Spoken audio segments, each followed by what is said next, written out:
It is my very great pleasure to welcome for our conversation today one of the most brilliant and prolific researchers of the rise of new media and its impact on democracy, thinking, social arrangements, gender, race, ethnicity, and more. Her name is Wendy Hui Kyong Chun. We all know her at Brown, of course, because she was once our colleague. She is now to be introduced as the founding director of the Digital Democracies Institute at Fraser University, where she is one of several distinguished Canada 150 research chairs. Hers is in new media. She is, as I mentioned, a former professor and chair of MCM at Brown, and she is author of, and now I'm going to list several books. They come out punctually every 5 years. The first one is Control and Freedom, Power and Paranoia in the Age of Fiber Optics. That's a 2006 book with an incredibly prescient subtitle. Then Program Visions, 2011. Then Updating to Remain the Same, Habitual New Media, 2016. And now, right on time, 5 years later, Discriminating Data, which has just been released and which Wendy Chun will be talking about with us today. It's a real pleasure to welcome Wendy Chun back to Brown on the occasion of this new book's publication. Hi. Hi, thank you so much, Bonnie. It's wonderful to be back at Brown, however, virtually. I feel as though I was shaped as both a researcher and a teacher through my 20 years at Brown. And so I owe so much to you as a colleague and to everyone else. Before I begin, I want to acknowledge that I'm speaking to you from Boston, so that I'm on the territory of the Massachusetts and their neighbors, the Wampanoag and Nipmuc peoples. I extend my respect to citizens of these nations who live here today and their ancestors who have lived here for over 500 generations. It's wonderful to be here on the East Coast. I'm sorry we're not all in person. What I'll do is read from both ends of the book. So I'll read the preface and then parts of the conclusion where I summarize the book and the main observations. It'll be about 15 to 20 minutes and then we'll start the discussion. So preface. On December 6th, 1969, a man walked into an engineering classroom at the École Polytechnique in Montreal and ordered the men to leave. Thinking it was a prank to lighten up the last day of class, nobody moved until he fired a single shot from his semi-automatic rifle. After the men left, he told the women he was there to fight feminism, and he opened fire on the women remaining in the room and in the adjoining hallways. He killed 14 women that day: Geneviève Bergeron, Hélène Colgan, Nathalie Croteau, Barbara Daigneault, Anne-Marie Edouard, Maude Havernick, Maryse Leganier, Maryse Leclerc, Anne-Marie Lemay, Sonia Pelletier, Michelle Richard, Anne-Marie Saint-Arnaud, Annie Turcotte, and Barbara Pluznik-Widajevich. I first heard of the massacre the next morning as I was sitting down to write my physical systems exam. The boys behind me asked if I had heard about the women who were killed in an engineering classroom in Montreal. Thinking it was yet another sick and misogynist engineering joke, engineering was filled with them, I told them to shut up and write the exam. Later that day, when I found out that the massacre had actually happened, I was in shock. I had turned to engineering as a first-generation immigrant in Canada to escape from discrimination in politics.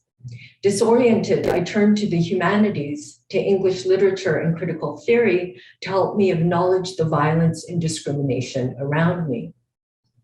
Graduating as the first engineering student from the University of Waterloo with a double major, I then pursued a PhD in English literature at Princeton, initially as a way to run away again from politics and discrimination. For any of you who know English departments, you'll realize how misguided this was.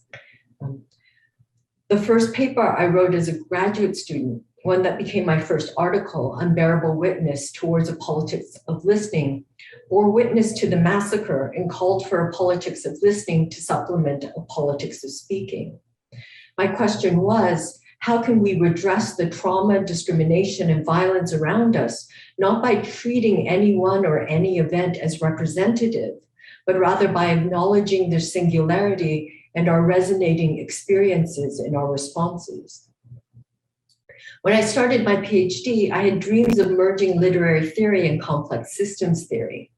I quickly moved from mapping the parallels between concepts in the humanities and engineering to asking what made these parallels possible and what these parallels responded to and enabled.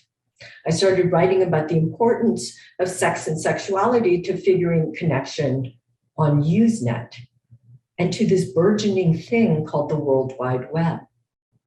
I started to realize that politics was necessary and already embedded in so much that I took for granted, from control systems that stemmed from gendered and racialized relations of dominance to server farms that threatened to destroy the world in their attempts to save everything. The humanities and critical theory gave me the language to see and address the inequalities around me, not because they were outside of them, but rather because they too suffered from these problems and were committed to redressing these issues. They gave me the strength to believe that another world is possible. For the last 25 years, I've been focused on understanding how the internet emerged as a mass medium to end mass media. I've used and developed new media theory to understand how a control technology was bought and sold as a technology of freedom, how software's emergence as a vapory thing encapsulated neoliberal dreams of programmability, how old media remain in our habits as we update to remain the same. Throughout, I've explored the centrality of race and sexuality to shaping technologies and to the bizarre and debilitating framing of technologies as solutions to profoundly political problems. I've also called for a close engagement with technologies and culture, not because I'm a technological or cultural determinist, but because I believe that engaging both intensely moves us away from either of these positions. The point is to see how they intersect and collide. That is, how drilling down into any technology reveals profound social and cultural assumptions and vice versa. Discrimination and injustice do not come from outside. They're in there, because technological defaults are embedded with cultural and social prejudices. At the same time, I've insisted that the traces of a different world are also in there. The limitations and vulnerabilities of technical control systems make it clear that freedom cannot be reduced to control. Freedom makes control necessary, but never enough. The vicissitudes of execution echo the lively world before us and undermine any dream of total solutions or programmability. New media, as I've argued in Updating to Remain the Same, are wonderfully creepy, and our habits are shards of others contained within ourselves. Over the past years, I've found myself turning back more and more to my engineering roots to discover these moments of possibility, as well as the ways in which eugenic and segregationist thinking have become integrated into our machines. The goal has been to bring engineering, computer science, humanities, social sciences, and arts together to take on the hard problems we face. This book reveals the communities and neighbors that haunt concepts of correlation, homophily, authenticity, and recognition that are so key to our current communication technologies. It seeks to remain with those whose traces make possible our own by confronting, rather than running away from, discrimination.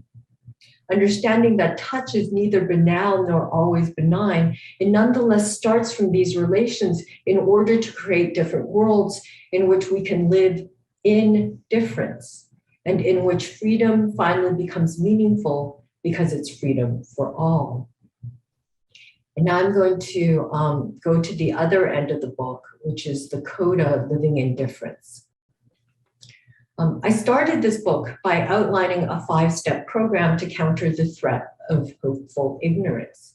1, expose and investigate how ignoring differences amplifies discrimination, both currently and historically. 2, interrogate the default assumptions and axioms that form the basis for algorithms and data structures. 3, apprehend the past, present, and future machine learning algorithms put in place to determine when, why, and how the predictions work. 4, use existing AI systems to diagnose current inequalities and to treat discriminatory predictions as evidence of past discrimination. 5, draw from the struggles for and practices of desegregation and equality to displace the eugenic and segregationist defaults embedded within current network structures and to devise different algorithms and modes of verification. And I'm going to skip the part where I go over what each chapter argued and just leave you with this section in which I talk about the 8 most important takeaways for the book. So of the many observations presented in Discriminating Data, I want to underscore 8 in particular. 1, freedom is only meaningful if it's freedom for all. Fears of an AI apocalypse and discriminatory technologies stem from the same source: inequality and profound misunderstandings of freedom as domination. Civil rights and civil liberties are not opposed. Coalitions such as the one responsible for banning facial recognition technology in San Francisco bear witness to this. The best way to prevent the coming singularity and combat algorithmic discrimination and pandemics is to treat everyone equally with dignity. Striving for a freedom that is no freedom will undermine democracy and lead to a bitter and paranoid liberation envy, which both identifies with and seeks to displace civil rights activists. Tellingly, thinking for yourself, taking the red pill, has become the passive act of being red-pilled. To dispel red pill toxicity, we need to engage the lives, dreams, and experiences of civil rights activists, not to inhabit them, but rather to build together the world they sought to inhabit. 2, reducing truth to consistency forecloses not only the present and the past, but also the future. Machine learning programs are not only trained on selected, discriminatory, and often dirty data, they're also verified as true only if they reproduce these data. These programs are tested on their ability to predict the past data hidden during the training phase, either from within the same set or out of sample, not the future. As Hannah Arendt has made clear, to define consistency as truth, as some modern logicians do, means to deny the existence of truth. To do so also forecloses the future. Global climate change models reveal the difference between truth and accuracy. To wait to see if any one given prediction is correct, in effect, is to lie down and rot. 3, majorities are now formed by disintegrating dominant groups into angry minorities, by divining and amplifying perceived stigma, and then by consolidating them together around a common enemy. This is hegemony in reverse. If hegemony once entailed creating a majority by various minorities accepting and identifying with a dominant worldview, majorities now emerge by consolidating angry minorities, each attached to a particular stigma through their opposition to mainstream culture. The goal of this hegemonic clustering is decidedly non-normative. From Fox News viewers who rail against the mainstream media, even though Fox News is the most popular channel on basic cable in the United States, to Silicon Valley Saurons who view themselves as underdogs. The norm has never become a normie. 4, authenticity as it is now understood renders humans as predictable as trees. But both are far more complicated than linear models presume. Algorithmic authenticity seeks to make us act predictably to triggers by encouraging us to act slightly badly. It condemns complexity and ambiguity as hypocrisy. Dramas and other performances of authenticity, however, reveal that we're more than marionettes. We are characters and actors. 5, big data is the bastard child of psychoanalysis and eugenics. Social media platforms seek to crack the human non-conscious in order to optimize user mouse clicks and profits. Their aim is user desire, the unending move from one object to the next to keep users always wanting more.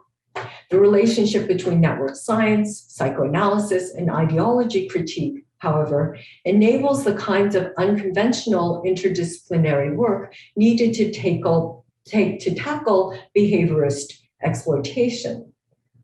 As a leading science and technology study scholar, Donna Haraway reminds us, illegitimate offspring are often exceedingly unfaithful to their origins. Data analytics can enable us to engage what discriminatory data seeks to foreclose. 6, correlation is a correlation. Correlation is complicated. It's not simply a linear one-to-one relation. It condenses, displaces, multiplies. Proxies both poison and cure. 7, the past is as complex as the future. Our current archives can never serve as ground truth, for they're limited and biased. In the world of machine learning, ground truth equals deep fake. As Sadia Hartman and Ariella Aisha Azulai have argued, historical archives exclude and buttress a logic of world-destroying progress. The past is not lost, however, but rather a space of potential. 8, comfort and care are not comfortable. Homophilic spaces are often agitated spaces of comforting rage. To move beyond this, we need to acknowledge discomfort as a way to create new forms of connection and cohabitation. As Sarah Ahmed tells us, discomfort is not about assimilation or resistance, but about inhabiting norms differently. This inhabitance is generative or productive insofar as it does not end with the failure of the norms to be secured, but with the possibilities of living that do not follow those norms through. Thank you. Great. Thank you, Wendy. That was really wonderful. And for those who haven't had a chance to read the whole book, those sentences were very typical of the style of the book and its pleasures. So I'll start us off with a question, but I also want to let everyone know we have quite a lot of people in the Zoom room, and we have a Q&A function at the bottom of your screen. And I will be reading out questions for Wendy to consider after we get the conversation started, and that will give you a few minutes also to start posing questions in the Q&A. So please feel free to avail yourselves of that. And maybe I will start us off with this observation that just came to me as you were talking, actually, and then I'll lead into a question.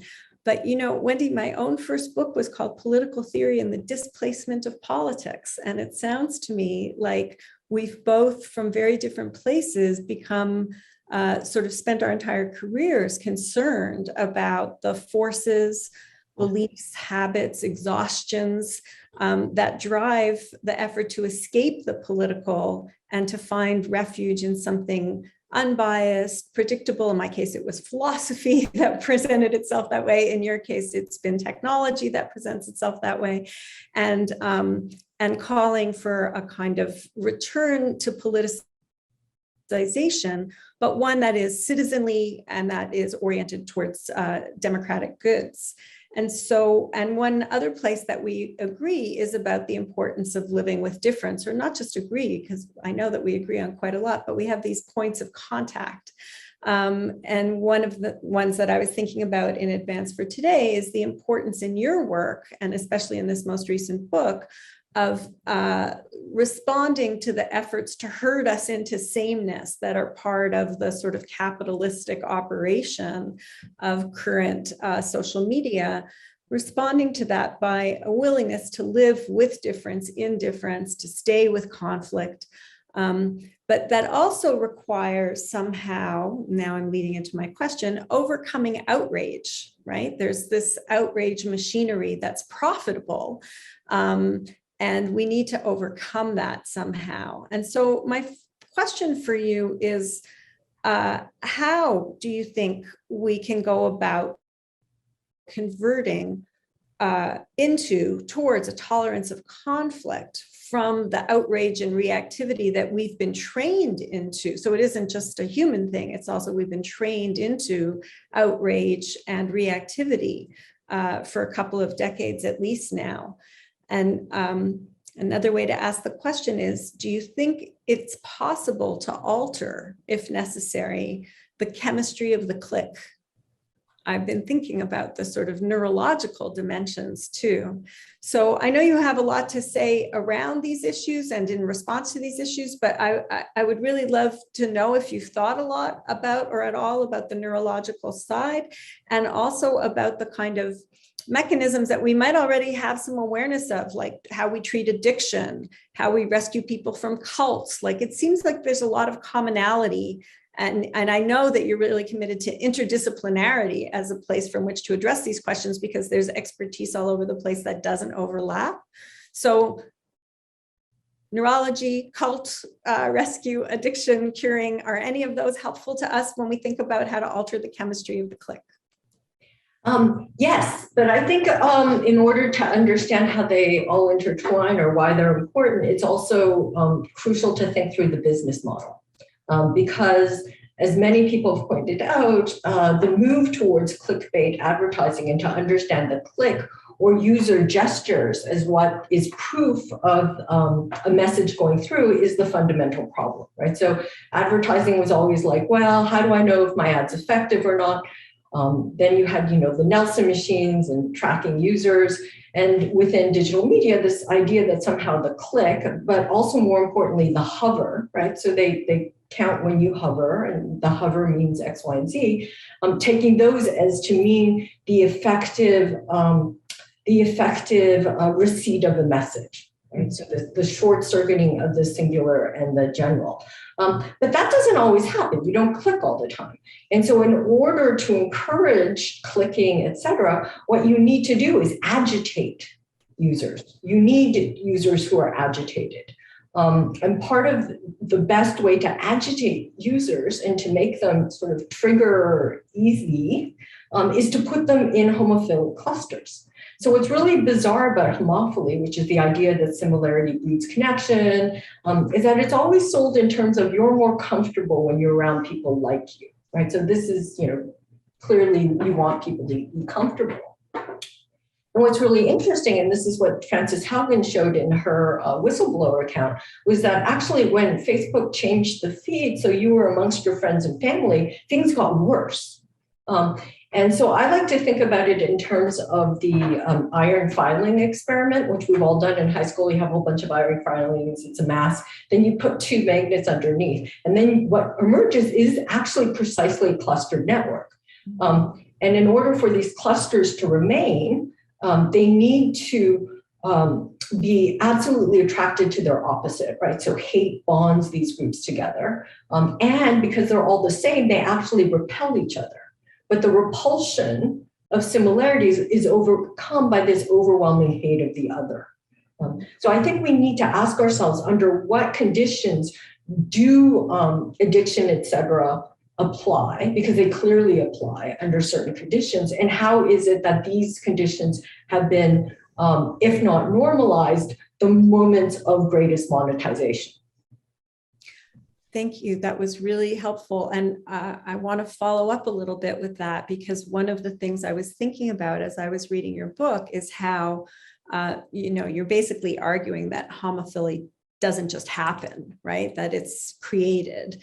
And it struck me as analogous to the way that gerrymandering happens in the political arena, right? That what's happened in the tech arena is that, and in commercial advertising, is that the aim is no longer to find or appeal to likeness, but to build it, to kind of create demographics. So that seems like the capitalist and big data equivalent of political gerrymandering, which creates safe seats for politicians. Those safe seats are kind of like secure clicks that you know you'll get because you've organized people in the right way. And so it seems like, you know, in the case of the gerrymander creation of safe seats, you get a kind of representation because the sameness of interests are represented, but you also get something like a betrayal of democracy, which is, you know, that what interests are sort of worked out through a bunch of conflicting desires and interests, and then something is sort of created by the machinery of representation that addresses.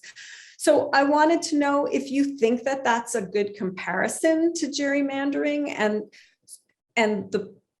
and whether there are analogous solutions to the problem in tech, as we find currently not working, but are the ones we resort to, like going to courts and the rest, in the area of political gerrymandering.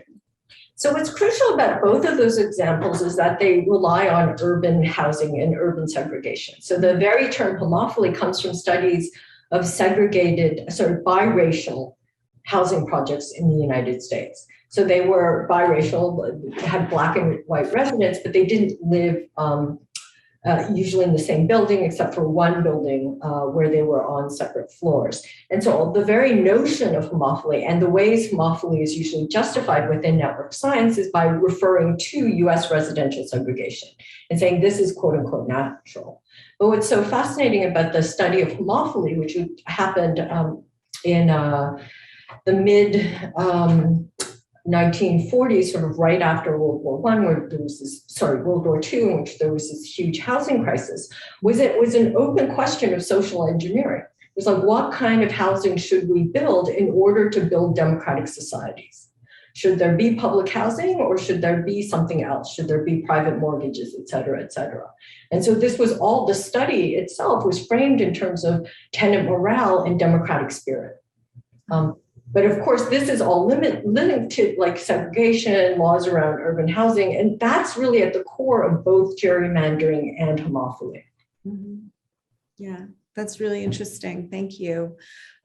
So we have a couple of questions coming in, but I'll still encourage people to add their questions to the queue, and I'll read you the first one, Wendy.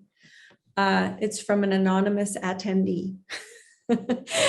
If you've had a chance to read Alex Galloway's recent article, Gender of Math, do you have an opinion about his thesis that math is innately marked by sexual difference?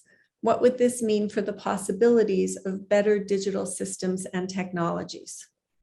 So I will have to say no, I have not read Alex Galloway's Gender of Math. Do you think, maybe I'll give you a different version of that question, whether math itself is sort of a necessary point of entry into thinking about digital systems and technologies? I guess that's an invitation to you to say more about what you have said elsewhere in other fora and in the book about the powers of interdisciplinarity for entering into this. So I think that when we think about computation, computation is different from math. And I love Alex's work, so I very much look forward to reading it. But I think that one thing that's so key, and this is something that Luciana Parisi does increasingly with her work around algorithms, is that if you think through mathematics as classically considered and the beautiful analytic solutions that are offered through calculus, et cetera, versus numerical methods, which is at the base of computation, numerical methods are far messier because they're not finite in the same way that analytic mathematical methods are. So for instance, pi is a thing within classical analytic math. In numerical methods, pi is an unending series of calculations. And so what Luciana Parisi argues is that therefore within computation, the infinite is always embedded within what seems to be finite. And what she tries to do is therefore look at the ways in which the infinite is embedded within the finite. And what she does is she actually argues that in order to understand that, it's not gender, it's racial capitalism. And that if we think through the ways in which Blackness and technology have been conflated in certain ways, or slavery, and thinking through as well the notion of technology as a certain form of logic, and we explore those abysses as a way to open things up, there you get even within the very logic of the numerical an embedding within racial capitalism and different modes of understanding. Yeah, so that's a sort of paralleling of the arguments that you're making in the book as well, that these things are embedded in places where we're supposedly thinking nothing political is happening. And then you look and you can find the history of things like homophily completely embedded and even co-originating with things that are political and biased. Is that right? Have I understood you? Yes, but also, so her, I think my program Visions is far more in conversation with Luciana's because it's far more in terms of the actual methodology of numerical methods. But yes, in both it would say, look, when you turn to the absolute technical aspects of computation, what you get are, as you pointed out, these cultural and economic systems. So what seems to be absolutely abstract from them is not. Yeah. Okay, great. Thank you. We have our next question is from Brazil. And here's what the questioner asks. In Brazil, we live a scenario of polarization that sometimes we feel trapped. It seems to me to be related to, one, a short answer environment, and two, fast feedback culture. So you'll have to give a lengthy answer, Wendy, to this one. Do we have time, so we don't contribute to short answer environment, do we have time for convincing and space for taking a breath in digital media? What could you comment about it? Thank you, and congratulations for the book. Oh, thank you. So I do think what's so fascinating to me is if we consider our interactions with digital media, we do take breaths all the time. When we're interacting, for instance, we're doing many things other than clicking. We're doing many things other than the things that we're surveilled and monitored for. But what counts and what's accentuated are these definite short moments. And what I find fascinating, and this goes to our project that we're working on in terms of mis and disinformation, is that arguably how this integration into our life works isn't simply through these short answers, but the ways in which digital media, in the universe of digital media, actually acts like a soap opera, the universe of soap opera. So the universes of soap opera, link narrative to narrative. They're there traditionally to break up our day. They make us do X, Y, and Z. We can iron here, then do this. And so that was the vision of, the domestic soap opera. But I think that there is a way in which it's not simply the short answer, but the ways in which these short answers are becoming ways of organizing our responses in life that is so important. And in terms of the fast feedback, what's key is that it's not simply in terms of feedback what we do consciously, but also what our machines do all the time. And I think that if we actually thought through how our machines are constantly interacting, that might open up a different way of understanding our connections. So the example I always use, because I was a networking engineer, is the fact that in order for your network card to operate, in order for your laptop to operate, you're actually downloading everybody's traffic and then actively deleting what's not directly addressed to you, right? And if you see it all, you see your network card is in quote unquote promiscuous mode. Mm-hmm. And what's so key about that is that it brings out the sort of constant machinic interactions that are happening where we only see so few and think that those matter. And if we think of ourselves in constant contact with each other in these other ways, how could we open up the very notion of us being in relationship in relation to others? Like how you can even think of it as banally as when Zoom happened, when you were watching a lot of, and everyone's on Zoom, everybody was online, et cetera. When you were watching something that was data intensive, you were affecting everybody else's network.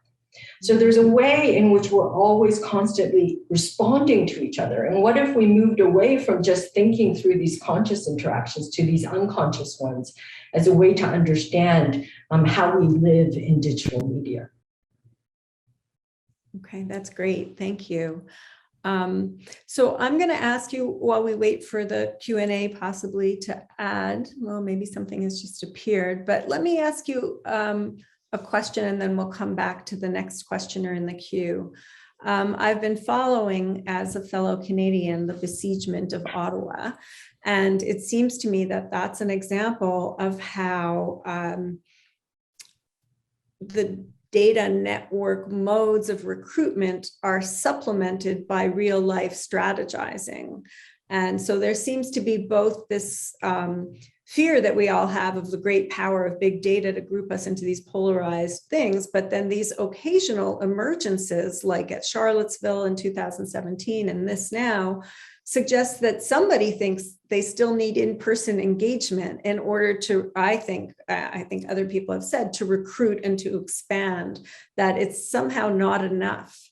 So I wonder what you think about what's going on right now in Ottawa and at the various truckers' strikes across the border, and how you think we should think about these emerging partnerships of online and in-person events. Yeah, so those questions were brought up initially around Occupy, and the ways in which Occupy seem to go through both, and the fact that it's called an occupation brings out all sorts of resonances and makes clear that the right and the left. What's happening now is the right seems to be taking up a lot of methods that one used to consider to be left, right? Hence, the book is all about the ways in which civil rights movements have been taken up and deployed by the right now. So I do think as well, and so the question of the on and offline has been there in terms of politics from the very beginning, and in terms of understanding things. Critical Art Ensemble, of course, initially did, this is great, we can do virtual sit-ins, which became DDoS attacks. But they did it through, even as they were claiming that these were better because you didn't have to be at a capital, they also did it through performances. So there was always, even in this account of everything just being virtual and things being virtual, the necessity of a certain occupation of space. And I think that one reason why digital media, we're in the state we are with the internet, isn't because it's entirely separate, but because it has been so embedded within urban segregation, social engineering, et cetera, the same methods to control populations that were used in internment camps, for instance, lie at the base of sentiment analysis, which is used to analyze us. I mean, within every tool that's being used, there is an occupied group that has been studied. And so I think that those have never been apart.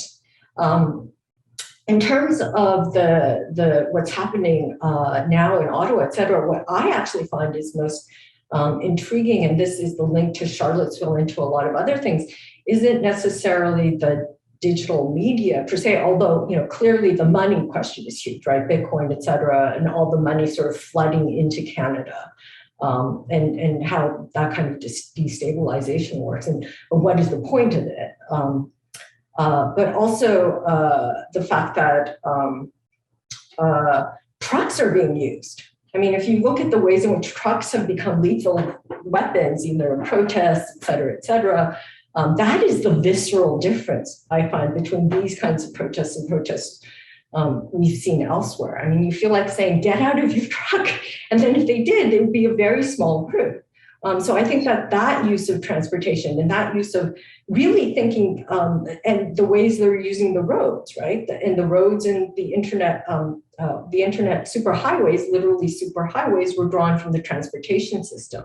And the strategic use of the transportation system to do bottlenecks is very much in line with what's developed on the internet, but in simpatico. So it's really those have always been parallel, and the interventions seem to work best when you you do them. Although what's happening is just, but at the same time with the truckers, I live in Vancouver, and there was on the first day, it was crazy. I mean, they're not occupying Vancouver, but they're going back and forth. And a biker was just like, forget it. So a person with a bicycle sat there on the street on Broadway, blocking the convoy. They've been doing this in Edmonton. Of course, the people blocking the convoy then get arrested because they're blocking traffic. But I do think that those kinds of interactions along those strategic infrastructures and realizing that all these strategic infrastructures speak to each other is key to understanding what's happening now. Great, that's great, thank you. And I love your comment about the sort of size enhancing quality of the trucks as opposed to individuals who historically have always been willing to make themselves vulnerable in order to appear in public. And this is sort of a way of being in public without having to risk the vulnerability. I also think another thing that's really important is that when we gather, we experience joy more than reactivity. And a lot of the reporting from Ottawa and elsewhere is about the sort of party-like atmosphere, which is also a theft from the left's version of activism. So that's really interesting. So we have another question here, and then I think we'll have time maybe for one final one. Let me give you the question that's been waiting in the queue. Thank you for a fascinating and insightful presentation. I have been reflecting on algorithm recommendation systems in streaming platforms such as Netflix and also book recommendations, e.g. Amazon, and how the prediction of tastes, interests, intersects aesthetics and political factors. The economies of desire embedded in the algorithm resemble Deleuze and Guattari's idea of the egg crisscrossed by a multitude of lines in every direction, or the body without organs in a wonderfully creepy way, as you put it quite appropriately. I wonder if you have considered ways in which these recommendation algorithms can be dismantled. Well, I think this person's just stolen my final question. Can be dismantled, resisted, in order to push against the homogenizing effects they produce. So I remember an early conversation I had with Hito Sterl about this, and Hito was like, just get rid of recommender systems. Mm-hmm. What are they doing? Do you really need a recommender system? And I think that thinking through, yes, do we really need recommender systems is a key question. I think we should ask ourselves, what benefit are we getting from them and what drives them? Because as you know, in terms of questions or so what I find really interesting, for example, with something like Amazon, when it recommends something that you already have, there's also this moment of saying, oh, well, I'm smarter, I already have that. But also like, oh, you kind of do understand me. And so what's interesting is the ways in which users, through these recommendation systems, themselves close the gap. Say, that's me, right? So, and so I think that is actually really key in terms of understanding how recommender systems works, because a lot of people just presume that the recommender system does everything. You're there, you get this recommendation, you automatically take it because you're exposed. And that's arguably more true of feeds, right? Where you can't stop the feed. The thing goes on and on and on. And I would say do we really need YouTube feeds or TikToks that keep going on and on and on? And like just physically stopping and not having it automatically feeding, I think is a great way one can simply intervene into that. Mm-hmm. So do we have that power on the receiving end of recommendations like that to turn off the recommendation feed? Is that something a consumer has the power to do? Arguably, that's something that the consumer should have the right to do. And the EU is working towards making sure that the user has all sorts of rights, especially when it comes to automated systems, so that you have a right not to be exposed to automated systems. Right, which kind of follows from their right to be anonymous that the EU has also, right? Yeah, that's fair. Okay, the EU sounding really good today. There's another question here for you, Wendy. In terms of homophily, there are technologies such as graph network databases that list the ability to capture homophily as a selling point. do or should tech companies have a responsibility to provide alternative methods for similarity, distance, and so on? I think that they do, and they're working on it. And they're working on it also in part because homophily has led to the limiting of markets. So I don't think heterophily, for example, is the answer. Because it just creates different forms of clustering. And so what's fascinating is that the housing study that came up with the term homophily, the researchers came up with the term homophily, also came up with the term heterophily, opposites attract. And asked, when does this happen? But for heterophily, they put down examples of heterophily are traders, climbers, assimilation. And so it was not necessarily considered to be the better solution. So I think that one thing we need to rethink is fundamentally a lot of the clustering, of course, like nearest neighbor stuff assumes that neighbors are the same, right? So that's the thing. Things are clustered. When you're clustered in a neighborhood, there is no choice to be different, but you're clustered according to what they believe the similarity matters. So I think that moving away from thinking through clusters, and for me, in terms of networks, what's so fascinating and important isn't the cluster or the line, but rather the gap, because it's the gap that really makes the network. And I was talking to Laszlo Barabazi about this, who's of course a very famous network scientist, and he's like, actually, you're right, the gap, without gaps, there are no networks. So if we switch things and thought through gaps as what's central, and thought through how we're creating these gaps in order for certain connections to emerge, then we'd have a very different understanding of even what a network is. Mm-hmm. Thank you. That's really great. I want to mention to people that there is in the chat information for purchasing Wendy Chun's book if you're interested in doing that. And there is a question here about whether you have any thoughts about the connections between the current ubiquity of the community organizer across the right and left and the algorithmic organization of communities on social media. And that's going to be our last question. Go ahead, Wendy.